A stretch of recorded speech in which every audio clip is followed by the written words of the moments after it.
Pandemiak bertan bera utzi zuen pasaden urtean Leioako umore azoka.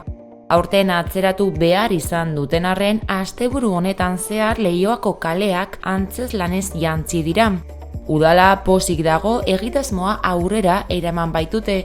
Zehazki hori azaldu digu Iban Rodríguez Leioako alkateak. Postasunez, azken finean pasaden urtean ezin izan gendune ospatu. Normalean maiatzaren azkenengo asteburuan egiten da, eta aurten pandemia dela eta atzeratu behar izan dugu irailaren asteburu honetara arte, baina pozik. Kultura plazara bueltatu da. Aurtengo umore azokak nazioarteko, Espainiako eta Euskal Herriko konpainiak uztartu ditu. Orotara 39 izan dira. Hala ere, Leioako alkateak azaldu du foko berezia bertako konpainietan jarri dutela. Eta munduko mailako azoka honek eskua luzatu nahi izan diela Euskal Herriko taldeei. Sektorea pasatu dauana pasatu eta gero, behintzat emeko konpainiei nolabaiteko eskaparate bat eskaini ahal izatea, ezta? Programatzaile pilo bat etorriko dira, eta espero daigun bertoko obrak daukin kalitatea eukin da, programatzaileak zunditurik gelditzea, eta euren herrietara eta eroatea kontratatuta. Gainera antzeslariek horrekin bat egin dute.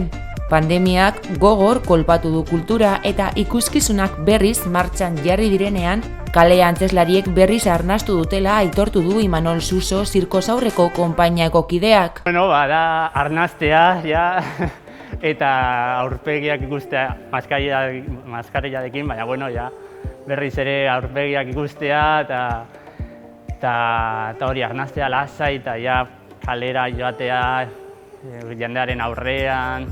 Eta placer bat. Hala ere, Leioako udalak lan zama handia izan du ekitaldia aurrera eramateko. Izan ere, bizi dugun egoeran segurtasun guztiak bermatu dituzte ardura osoz. Nik uste dut Leioa aztarrentzako gauza oso garrantzitsua dela. Ez da, normalan agendan apuntatuta ukiten dugun data bat, eta nik uste dut aurten hau egin ahal izatea garrantzitsua dela, eta bez neurriak kontutan eduki behar dugu, karpa jarri dugu, aforoa mugatua dira, baina nik uste dut ikuskizun inguru dauzela. Nahi beste aktuazio dagoz, beraz ez dago aitzakirik ez etorteko. Aurtengo umore azoka bukatu da eta Leioako herritarrek zein hurbildu diren guztiek 11 ikuskizunez gozatzeko aukera izan dute. Gustuko lekuan orduak beti labur, baina ordu horiek bueltatuko dira hurrengo edizioan.